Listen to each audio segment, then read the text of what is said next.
We also did the Philadelphia African American Museum event. And lastly, our luncheon in October. So September, October, or November, any of those 3 events, if you paid through WIC, check your bank account and your credit card statement, because the money was supposedly funded back. So to the donor. So if you could send the money back to us through PayPal only, then we would receive those funds. Okay. Once again, we have a presentation on critical race theory. And what I'd like to do prior to our presentation is just read a statement here of one of the reasons why we're talking about this critical race theory. And kind of the history that it goes back historically for at least these amount of years. So often referred to as America's original sin, the kidnapping of Africans who were taken to the US colony, where they were enslaved and treated as property, presented one of the most tragic and inhumane parts of our country's history. Our founding document, the United States Constitution, preserved and protected slavery as an institution, even after slavery was abolished by the adoption of the 13th Amendment during Reconstruction era following the Civil War. Demonstrations, organizations, violence, and systematic oppression against African Americans continued. This demonstration was legalized by the states, encouraged by the federal government, and sanctioned by the courts. So that's just a little prelude about one of the reasons why we continue to talk about subjects as critical race theory. So now I will present to you Professor Michael Schroeder of the History Department of Lebanon Valley College. Great, thank you very much, Nelson. Can everybody hear me okay? Yeah, thumbs up? Okay, good. Well, again, thank you very much, President Nelson Polite, for inviting me to give this talk today. I'm delighted to do it, especially here we are on the happy MLK Day Eve, everyone. We're just on the eve of MLK Day and just on the cusp of Black History Month. So it seems like a great time to engage these issues. So I'm just going to get right into it here. Let me just make a few opening points about kind of building on what Nelson said about critical race theory. That first, I think it needs to be said from the outset that this is tough stuff, especially for white people, to kind of deal honestly with kind of unblinking honesty with issues of race. I also like to issue a disclaimer that I'm not an expert in critical race theory. I'm not an attorney. I'm not a legal scholar, but I am a historian and a college history professor, and I teach about race and slavery as a routine part of what I teach in my world history class, in American history, in Latin American history, and other courses. So again, I'm not an expert, I'm not an attorney, but I feel like I have a firm enough handle on this to be able to give this presentation. Critical race theory, it's basically, I conceive of it as an intellectual tradition in legal studies whose origins stretch back to the 1970s and 80s and really into the 90s, but its roots go much, much deeper. It's taught in grad schools, like in legal, in law schools. but it's really not taught in K-12 and not taught much in college, despite what you may hear in the media. And the essential kind of nub of it is that it holds that racism and white supremacy are systemic and woven into our legal system and our society and our political structures at multiple levels, today and historically. And then this is one of the more interesting parts. I think it's been seized on and really weaponized by the right wing and the Republican Party as part of the ongoing culture wars against the left and the Democratic Party. So my interpretation at its core is that critical race theory is about engaging US history honestly, kind of with unblinking, unalloyed sort of honesty, especially with respect to race relations and the law. A few words about what critical race theory isn't. As I said a moment ago, it's not taught in K-12 public schools or in most colleges. It's not about teaching white children to feel guilty about being white. It's not about teaching white children that they are oppressors or saying all white people are racist or saying America is a wicked and a racist nation, or it's not saying that American democracy is a lie. It's not indoctrinating children with Marxism. It's not divisive. It's not anti-American. In fact, I'd argue, and I will say that it's as American as apple pie. It's not a threat to the American way of life. And where we get all that, all these things that it isn't, really comes out. And I sort of assigned this as a little bit of homework. I sent it around as a Word document from this June 2021 piece in the New Yorker, really illuminating short little piece about how a conservative by the name of Christopher Rufo essentially invented this conflict over critical race theory in the Seattle area. And then it went sort of viral once Tucker Carlson and Fox News got a hold of it. This was back in the summer of 2020, I think September of 2020, when Tucker Carlson first had him on his show. And then it went to the Laura Ingraham show and to the Sean Hannity show and the Lou Dobbs, and it just became viral. And this is why this is just such a media frenzy at this point, is because this one guy, Christopher Rufo, kind of decided to make this into a wedge issue to kind of throw red meat at the base. Here's a kind of a graphic illustration of this, that it shows the number of mentions over time of critical race theory. You see September of 2020, it kind of a little uptick there. That's when Tucker Carlson had this Christopher Rufo on his show, and then a handful of mentions, and then it begins to skyrocket by March of 21, April, May, June of 2021. It just, the number of mentions, the number of times it is talked about on Fox News just skyrockets.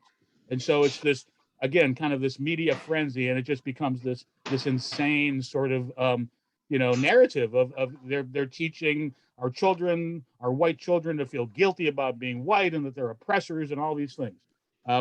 So let's just start over. The remainder of this talk, what I'd like to do is kind of divide into three, and mainly what I want to do is number 3 here and open it up for Q&A and for dialogue. But just a little bit about what actually is critical race theory, a little bit on my perspective about how critical race theory offers a useful framework for understanding U.S. history and U.S. society today, and then again, open it up for dialogue, because that's really what this is about. So this is a quote from Kimberlee Crenshaw, who is a founding critical race theorist and professor of law at UCLA and Columbia University. You'll find her name associated with the founders of critical race theory. She says, critical race theory is a practice.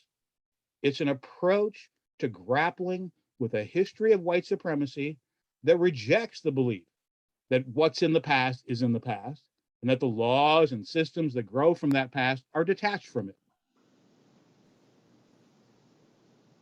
It goes on. This is from a book that was published, a collection of essays published in 1995. Again, this is, almost 30 years old by now. What is critical race theory? From the introduction from Kimberlee Crenshaw et al., there is no canonical set of doctrines or methodologies to which we all subscribe. Although critical race theory scholarship differs in object, argument, accent, and emphasis, it is nevertheless unified by 2 common interests. Number 1, to understand how a regime of white supremacy and its subordination of people of color have been created and maintained in America. And then secondly, not just merely to understand the vexed bond between law and racial power, but to change it. So this is, again, Kimberlee Crenshaw from all the way in 1995, this collection of essays. Some of the key concepts in a critical race theory that if you read about this stuff, you'll continually kind of return to these kind of core concepts. At the core of it is trying to conceptualize and theorize about relations of power and relations of privilege. And power has to do with domination and subordination. Some groups, some individuals, by virtue of a variety of attributes, are more powerful and more privileged, others more subordinate and less privileged. At the core of critical race theory is exploring this deep and dense nexus between the construction of race and the elaboration of law, the construction of the way that race is really built through law and through legal codes. You'll also hear a lot about intersectionality. I suspect you've probably heard this phrase being bandied about, or this term being bandied about. Essentially, what it means is we all carry multiple identities with us. Our gender, our sexuality, our race, our class, the religion we ascribe to, our nationality, where we are in our family structures, et cetera. We all bring all these various identities to every human interaction we ever have. And so, it's a very complex kind of intersection of different types and kinds of identities. Some forms of identity give you more power than other forms of identity. If you are, say, cisgendered, where your biological sex corresponds to your sexual orientation, that gives greater privilege historically than those who are sort of who do not have that correspondence between their biological sex and their sexual orientation. The same is true of white skin and darker skin, of male and female, of Muslims in the United States of America versus, Christians, and so on and so on. So the intersection of these various forms of identity. And then another really key category in a critical race theory is the concept and the reality and the practice of lived experience, that this is about how people experience and live their lives. So if someone experiences an event or an occurrence as oppressive or as racist, that you basically have to kind of believe that person, that is their lived experience, that is authentic to them. So these are some of the key concepts in critical race theory. Some recent books that touch on and explore various aspects of critical race theory. You're probably familiar with Ibram Kendi's two New York Times bestsellers, How to Be an Anti-Racist and Stamped from the Beginning. His Stamped from the Beginning is just a magisterial look at the history of racist ideas in America. Isabel Wilkerson's book, Caste, on the heels of her really marvelous The Warmth of Other Suns, about the Great Migration in the 20th century. So Caste is a very different book than Warmth of Other Suns, but it's a very powerful look at issues of race in America. Michelle Alexander, essential reading, the new Jim Crow. The New York Times, the 1619 Project, that came out of this effort to kind of reconceptualize U.S. history and reframe it away from 1776. And let's look at 1619, the first arrival of African slaves to colonial British North America, as the starting point of American history, and see where that sort of leads us. And then more recently, Izioma Oluwa's marvelous book on So You Want to Talk About Race, very conversational, but very pointed, very sharp-edged. And then some not so recent books, because this is a deep intellectual tradition. I think we can go all the way back to Frederick Douglass in the 19th century, talking about how education will ruin the best slave and so on. W.E.B. Du Bois and the Souls of Black Folk, and his whole range of writings as head of the NAACP, as editor of the Crisis magazine, and then his Black Reconstruction in America. The whole notion. I mean, he theorized a lot, but it wasn't really about race and the law. These are historians who illustrate through empirical evidence the various ways that race has been constructed in American history. But none of this is really explicitly theoretical. And this is where critical race theory offers a kind of a new departure. But people like John Hope Franklin and Du Bois and others, Pauli Murray, have explored these issues going well back into the earlier 20th century and into the 19th century. So in other words, critical race theory builds on a centuries-long intellectual and historiographic tradition, and it is American as apple pie, or as jazz, or the blues and rock and roll. And I would submit that we can't begin to understand U.S. history without grappling with these fundamental issues of slavery and race and how the law shaped and defined both. So from my perspective, as a historian and college history professor, I teach world history, so we go all the way back to the kind of the mists of time. And if we go all the way back to ancient Egypt or Mesopotamia or the ancient Phoenicians and so on, a very simple reality throughout world history is through the vast spans of history, the law has served as a tool of the powerful. And really, it's only from a couple hundred years ago, in the age of revolution, which I would frame, say, the 1770s to the 1820s, and the emergence of these republican forms of governance, like in the United States of America, a written constitution, the French Revolution, the Haitian Revolution, and so on. It's only since the age of revolution and republican forms of governance that ordinary people have had some kind of a hand, some kind of a say in shaping the law in their own interest. But that's not the case through the vast spans of human history. So that's just kind of a quick summary of some of the principal attributes of critical race theory. So the second kind of issue I'd like to explore here is, how does critical race theory offer a useful framework for understanding U.S. history? And this is going to be kind of a quick and dirty survey of U.S. history all the way from the early 1600s up to the present day, just touching on some of these major issues that Nelson touched on in his introduction. So the first permanent English settlement in North America is in Jamestown in 1607. A dozen years later is the first importation of African slaves in 1619. So in the 1620s, 1630s, they were looking for gold, they were looking for silver, they're looking for ways to get rich quick and go back. They didn't find gold, they didn't find silver, they didn't find precious metals. But what did they find? They found tobacco. And so tobacco became the cornerstone of the colonial economy in the Chesapeake Bay region. And the thing about tobacco is it can get you enormously wealthy, but it is enormously labor intensive. It takes an enormous amount of labor to grow and tend and process tobacco. So there was a tremendous demand for labor. So in the 1630s, 1640s, 1650s, there's a vast importation of white indentured servants and African slaves. And the differences between them are often very muddy, very murky. There's not a clear line of distinction between permanent enslavement and the kind of partial enslavement that came with indentured servitude. Because if you're an indentured servant, you're essentially a slave. If you survive, you get to be free after 7 or 9 or whatever, how many years your indenture is for. But you are essentially owned by your master for those years of your servitude.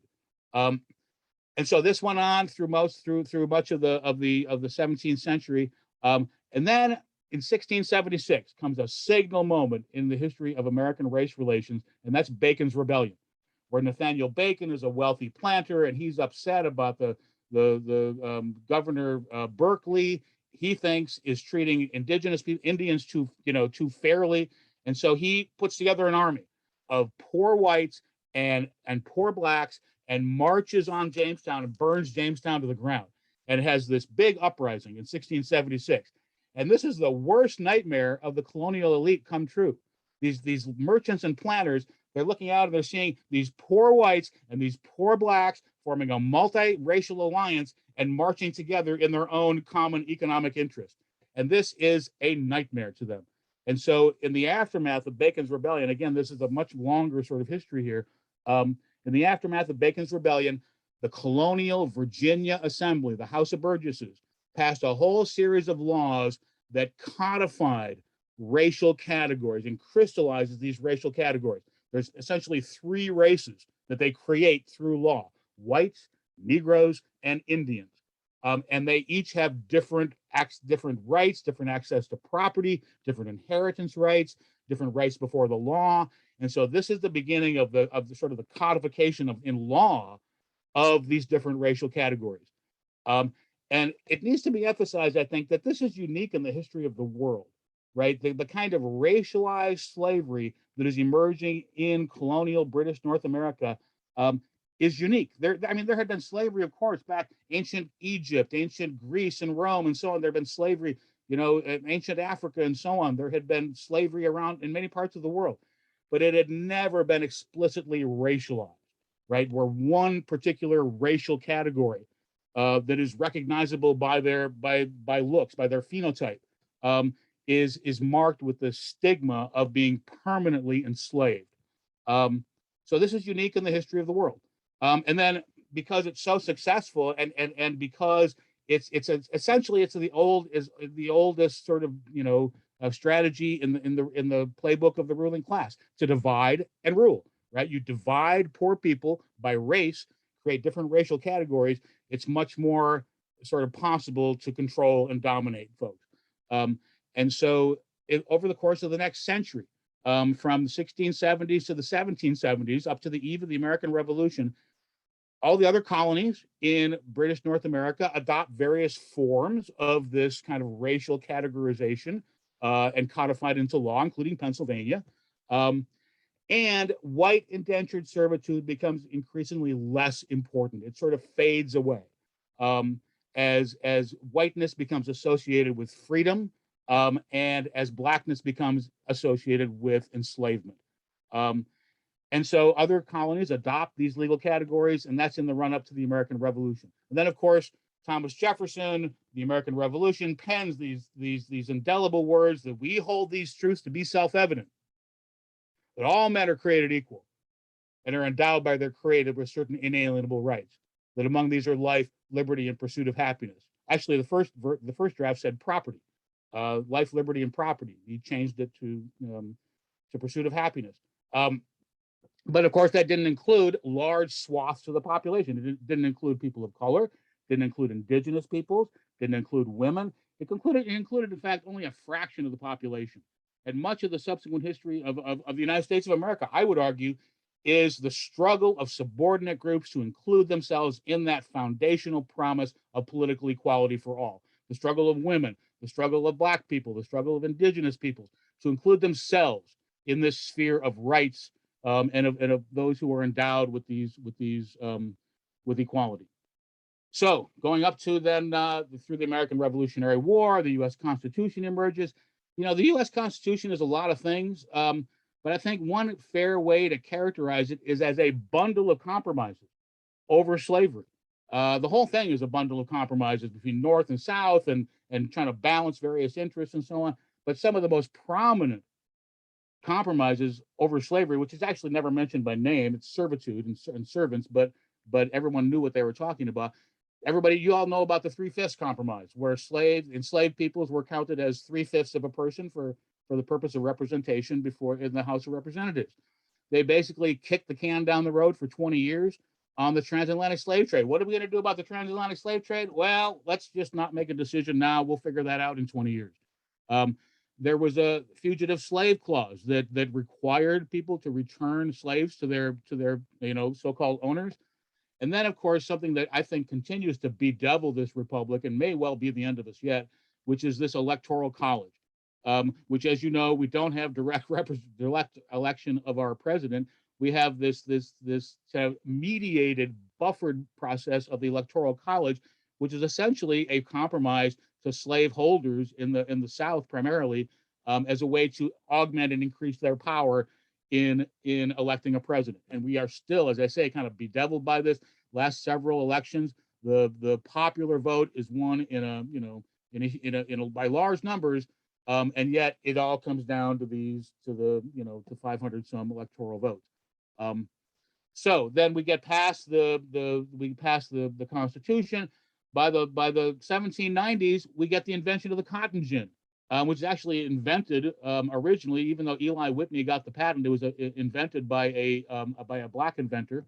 And so cotton and the cotton gin makes it much more possible to grow massive and process massive amounts of cotton, and they begin feeding into northern textile factories. So North and South are working together as the cotton grown by racialized slave labor is exported to the North, and it spurs Northern industry, which in turn prompts more immigration from Europe.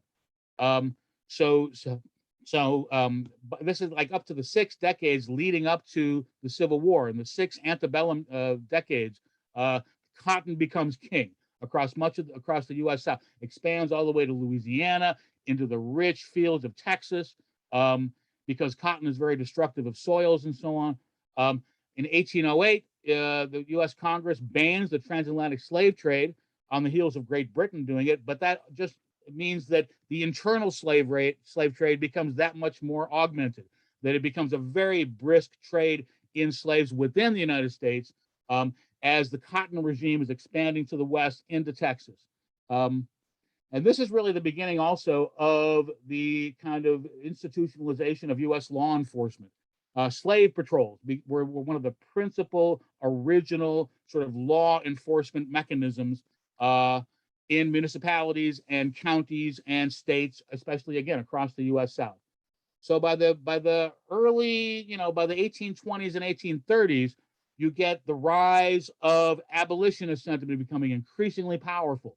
We know that in 1780, there's the Gradual Abolition Act in Pennsylvania here, and that becomes intensified through much of especially in the North, in the 1810s, 1820s.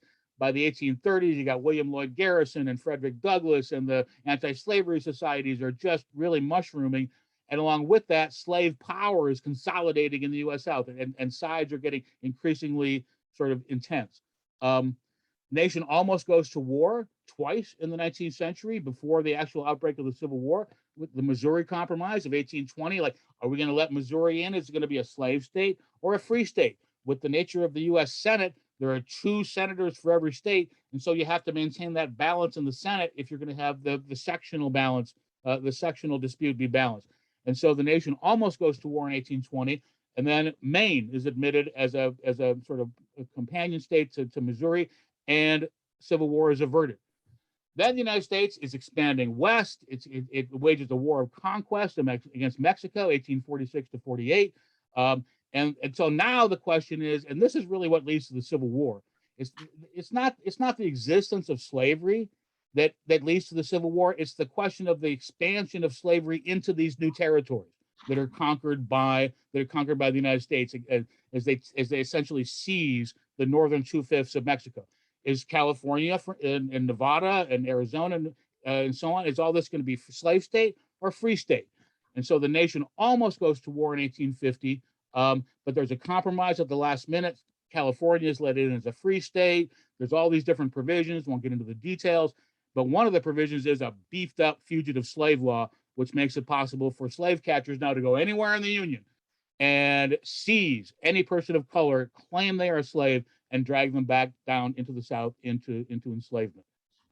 In the run up to the Civil War, again, one of the most sort of signal moments showing the dense nexus between the law and race is the Dred Scott decision of 1857, where, in these indelible words, Chief Justice Roger Taney said, "The black man has no rights that the white man is bound to respect."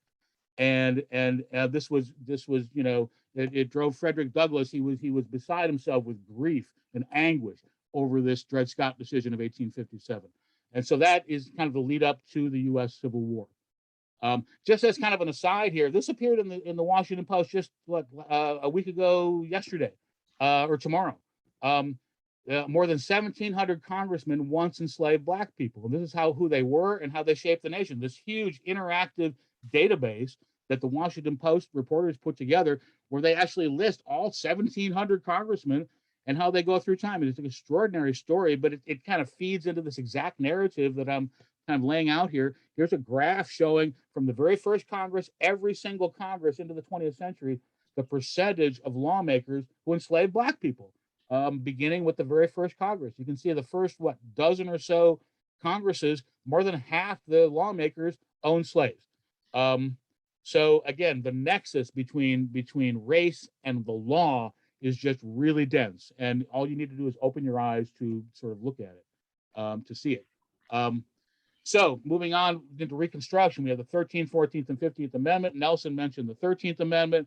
Reconstruction, this 12-year-long period, a dozen-year-long period, where emancipated slaves are now voting. They are holding political office. They are exercising the rights of citizenship.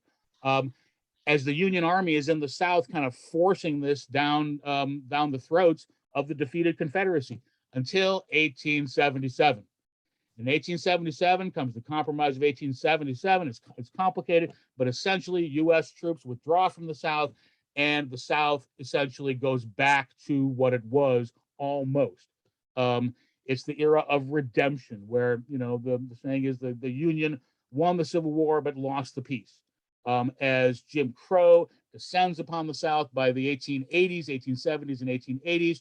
And so from the 1880s on, what we have is all kind of very close to a situation of slavery, with Jim Crow mandating the legal segregation of the races in education, in transportation, in just about every sphere of life.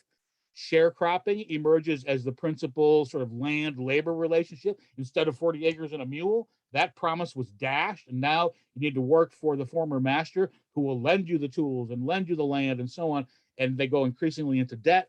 And then, of course, the ever-present specter of lynching and racial terror, which is just ubiquitous throughout the South and large parts of the North.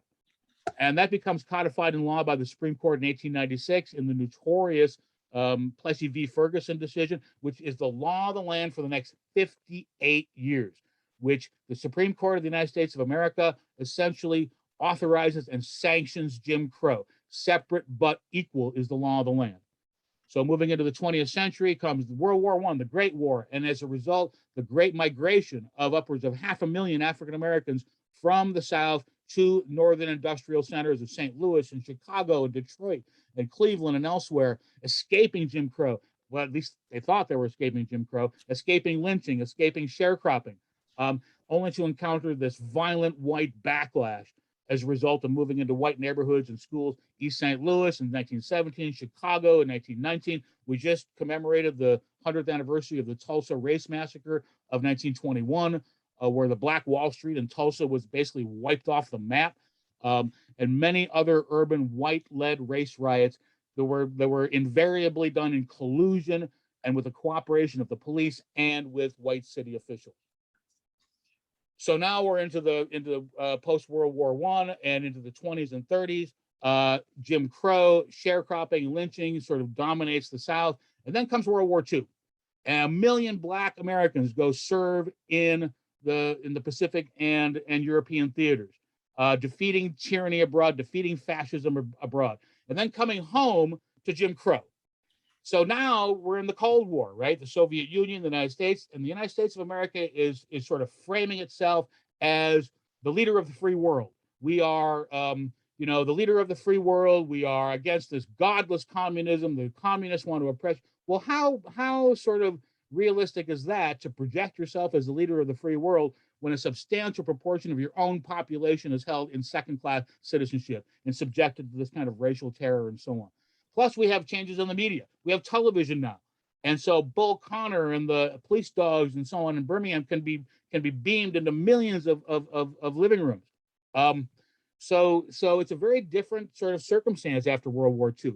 And then comes the Brown decision of 1954, right? Overturning Plessy v. Ferguson, and the Supreme Court unanimously ruling in 1954 that separate is inherently unequal, and overturning Plessy. Of course, it took about 20 years for Brown to actually kick in. It wasn't really until about the early to mid 1970s that Brown essentially kind of trickled down into practice in many places. Then in the mid 60s, the kind of the apogee, the height of civil rights legislation with LBJ, the Civil Rights Act of 1964, and the Voting Rights Act of 1965. Up until 64, you could put an ad in the newspaper that said, "White man wanted for job," and there'd be no problem. It's completely legal. After 1964, you can't do that anymore. It is illegal to discriminate against race. And we could talk more about that. And then there's all these issues of redlining and sort of in housing, right, where certain neighborhoods are exempted from or have much higher mortgage rates than other parts of the city. So sort of the creation of ghettos in northern urban areas. And then all these issues with affirmative action and busing. Now we're getting into the time that we're in kind of living memory of many of us who are here in this Zoom room. We remember all the conflicts over busing and redlining, and then the war on drugs, right? By the really under Nixon, but really intensifying under Ronald Reagan.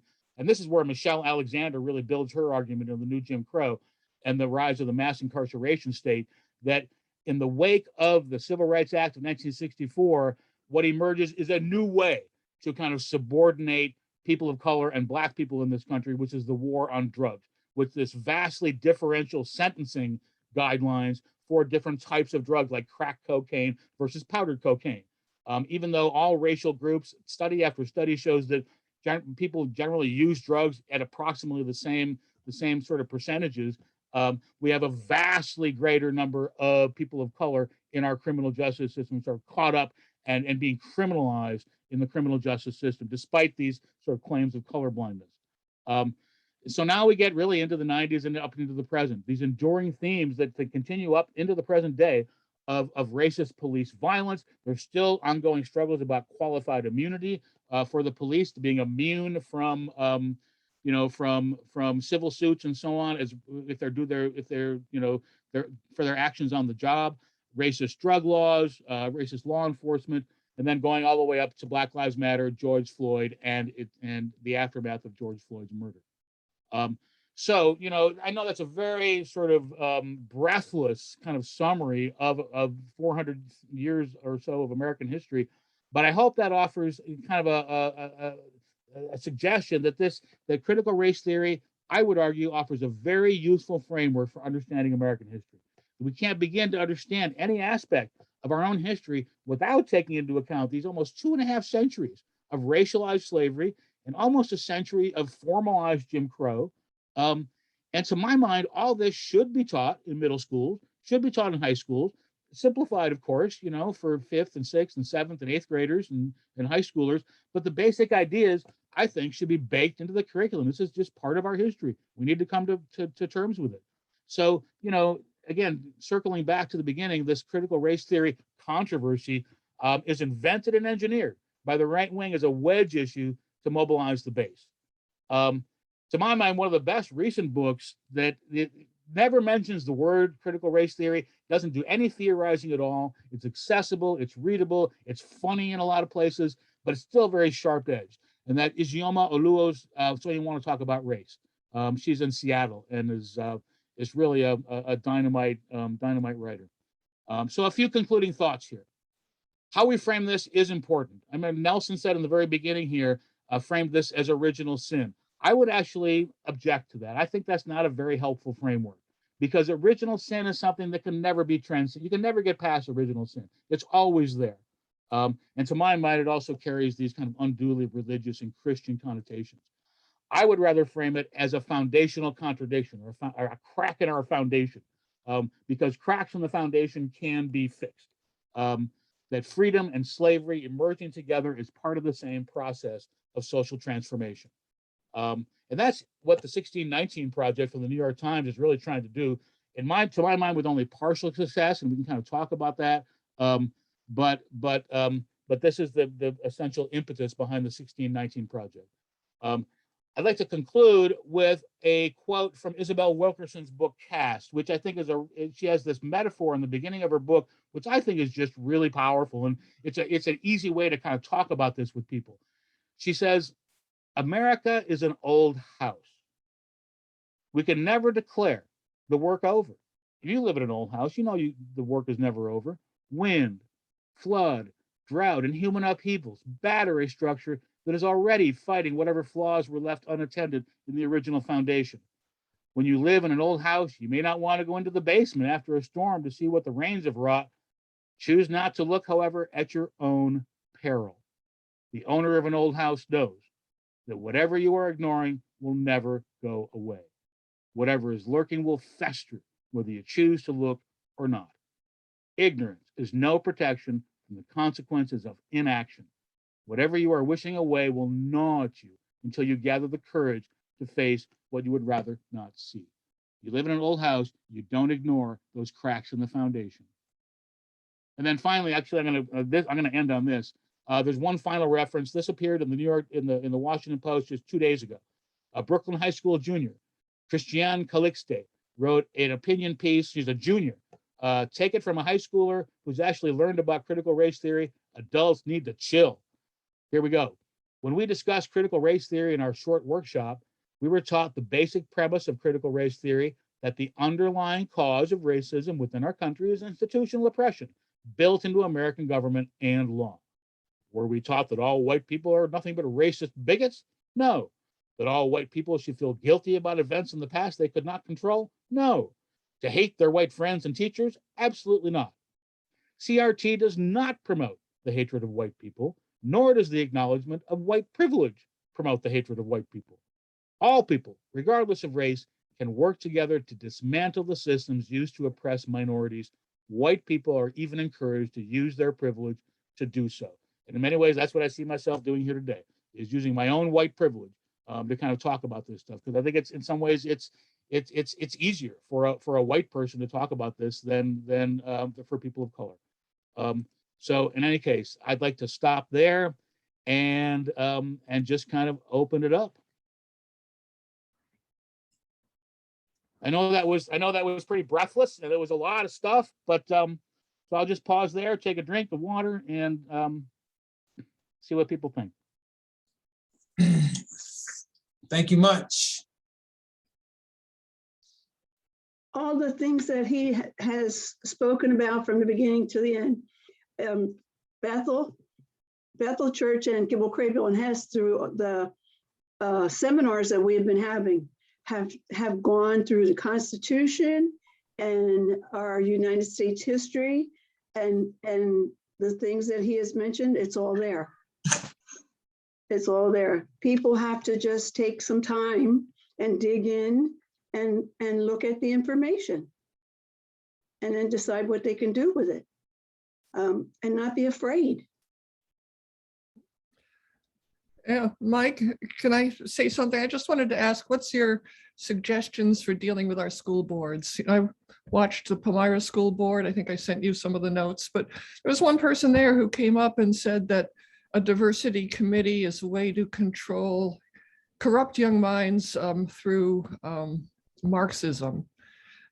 How can we approach, these incredibly— I think we just call that out for what it is. Yeah, that's just red baiting nonsense. Yeah. You're just red baiting here. This is American as apple pie. Talking about race and slavery. This is America. This is about the United States. This is not about Karl Marx writing about the rise of the proletariat in 19th century. There's nothing to do with that. This is about. But I'd like to throw it back to the audience. I mean, what do we do with that? My own view is that you're sort of, relentlessly just hammer on this stuff and just insist that we talk about it, insist that this is as American as apple pie, and we need to be honest. Say, this isn't Marxism, this is called honesty. Yeah. But I like to hear what other people think. Yeah, but just, what we have these incredibly conservative school boards now, these right-wing school boards. How do we deal with them? I think you just push back. Yeah. But I don't know, what do other people think? That's a great question. Mike? Yes, Marcia. That's what has to happen. We have to start showing up at that local level en masse, like a bunch of us, and the apathy has to go. And I had a question. Do you think in all of this that basically our Constitution should be changed? Like at the very core of it? Well, that's a really interesting question, Marcia.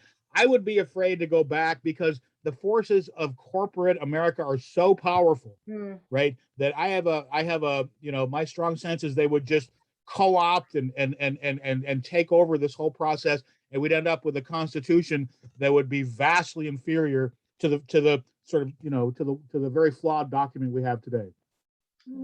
But that's, that's an open question. Again, throw that open for conversation.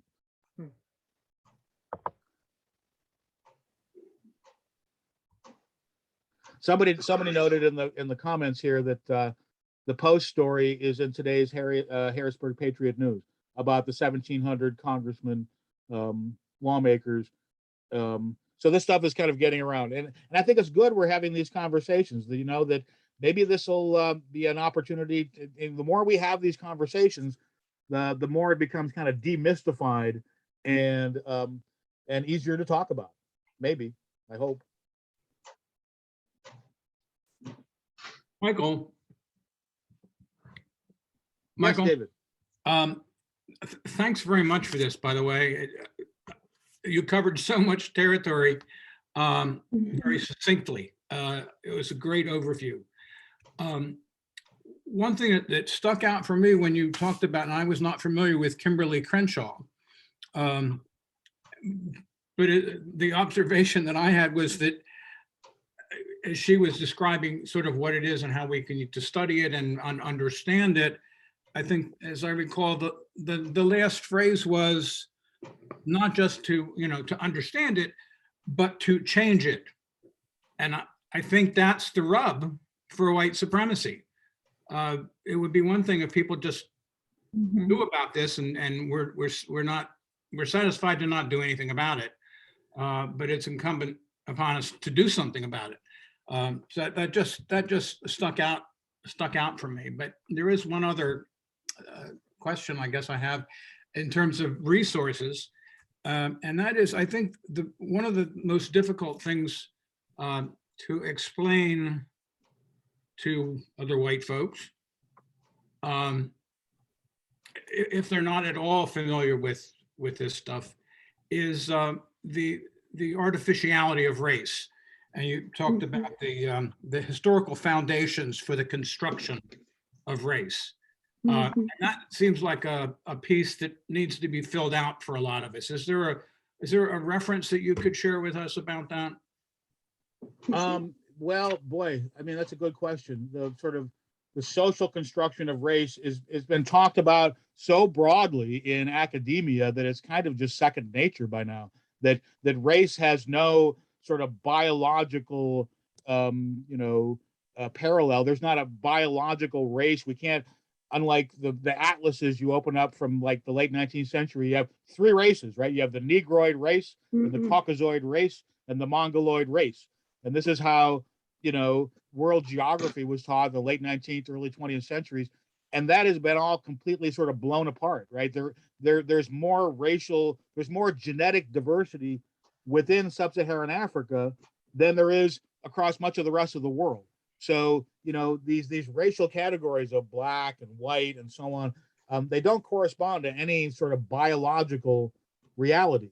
There's, of course, tremendous, tremendous sort of biogenetic difference among human beings, right? That people in the like indigenous people in the Andes have sort of evolved to have greater lung capacity. They have much sort of broader chest cavities and so on because they're high up in the mountains and it's hard to get oxygen. So, and black skin as a result of being exposed to lots of sun, white skin, much less sun. I mean, it's there are biological genetic reasons for this, but we have far more in common than any sort of differences, that they're almost literally skin deep.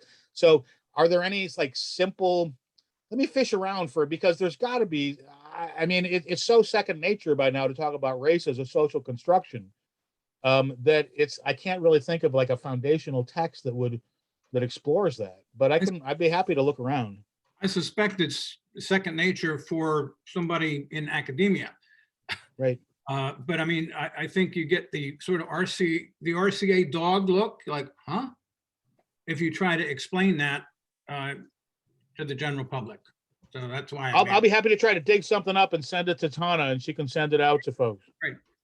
Thanks, Michael. Thank you. Gentlemen, yeah, I just want to say, I just wrote in the chat, but the Gilder Lehrman Institute of American History's Sunday Book Breaks is a fabulous resource to relearn American history and her story as it should be told in our schools. So, I mean, I certainly learned a lot over the past 2 years through that Sunday program.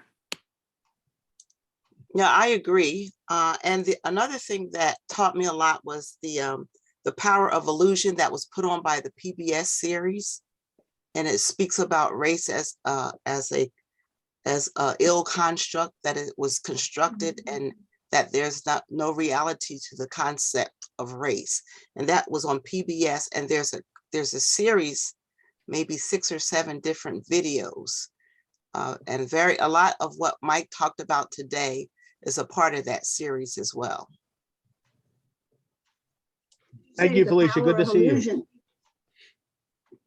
Did you say it was the power of illusion? Yes, The Power of Illusion on the it's a PBS series. And it's called Race, The Power of Illusion.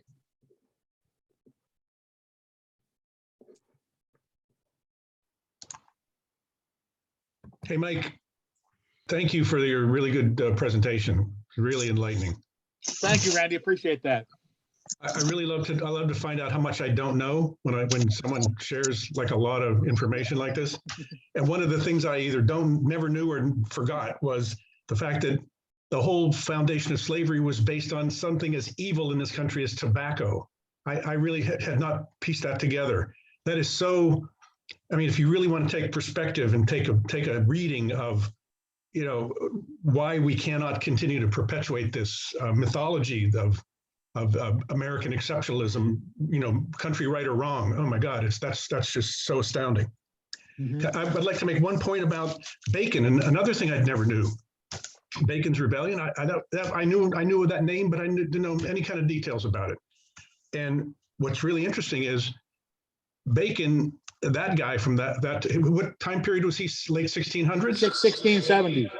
Okay, well, you know the story of Izard Bacon, the guy we always talk about, who manumitted his original 56 people from Henrico County, Virginia in 1819. He's a descendant, and he's the guy from a Revolutionary War soldier who let these 56 people go. His nephew brought them into Pennsylvania, and that's who formed the core of the Black population in Columbia, and became one of the main reasons why Columbia became this network and foundation of Underground Railroad activity by the 1820s, 30s, 40s, whenever. You know, you just taught me something, Randy. I didn't know that. So thank you. You're welcome. My pleasure. Thanks again.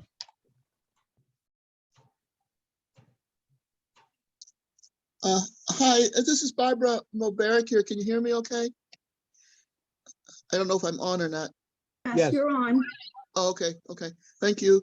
I just wanted to comment that one of the other areas that needs to be addressed in the grade schools, I'm sorry, I got a cat here, in the grade schools and the high schools, and among adults too, in your churches and the places where you go, it's really important.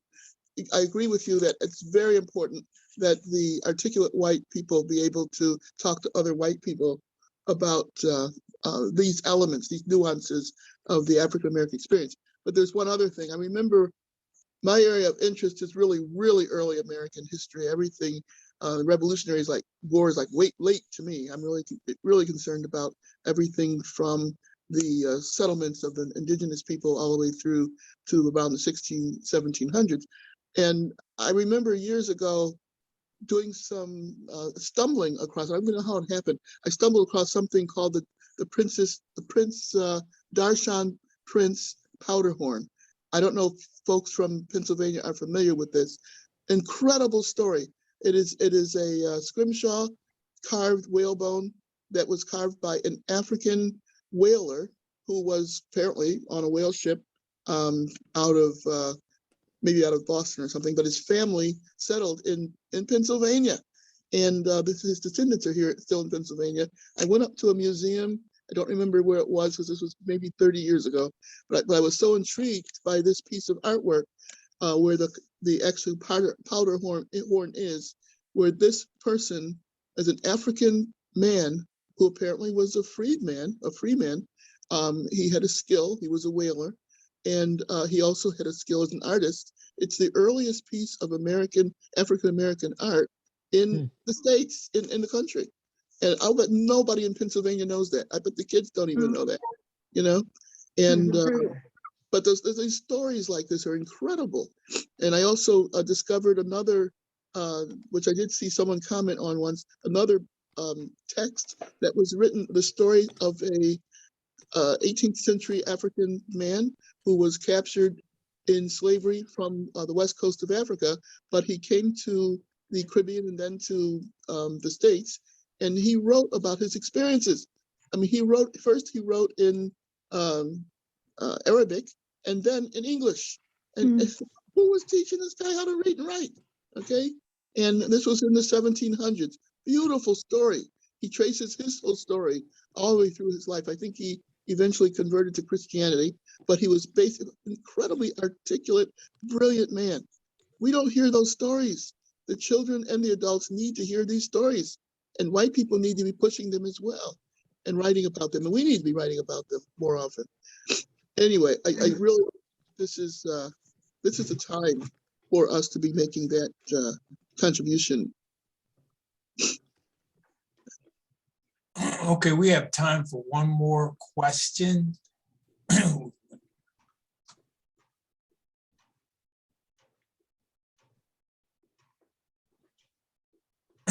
Another? What did that say? That's it? Yeah, we're kind of preaching to the choir here too, so. Yeah, that's actually true. Not really, because we're all learning, as Randy mentioned, we're all learning, and we learn bits and pieces as people share. But Michael, I certainly want to thank you for taking me up on the offer of presenting today on critical race theory. You did Thank you very much, Nelson. I appreciate that. excellent job, and we'll call on you again for, because you gave me some other subjects, but we certainly really appreciate that. But I just want to mention about when you talked about the Civil War, and the country almost came into war 2 or 3 times before the Civil War.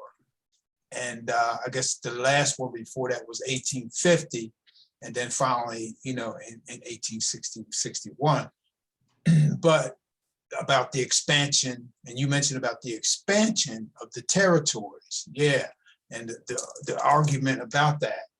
So in relationship to slavery, but if there was no slavery, then there wouldn't have been an argument about the expansion. So my point is, all roads lead back to that institution that went for, as you mentioned, 250 years and then 92 years of Jim Crow and Black codes. So, and it was really built on free labor. Free labor was the goal, and then it was the economic gain. Those two things are linked and tied together, and I think it's what pushes the whole narrative forward about reconciling with this, as you mentioned, fundamental contradiction. You see, having to do with wealth and moving forward and gaining wealth in the nation. So it's once again, it was an excellent presentation, and we'll continue to work with that as we continue to raise these issues that were at the core of the enslavement. So thank you very much. We'll give you a thumbs up and a hand. Thank you very much, Nelson, and everybody. Thank you for your kind words. Okay. So we'll move on to our meeting portion.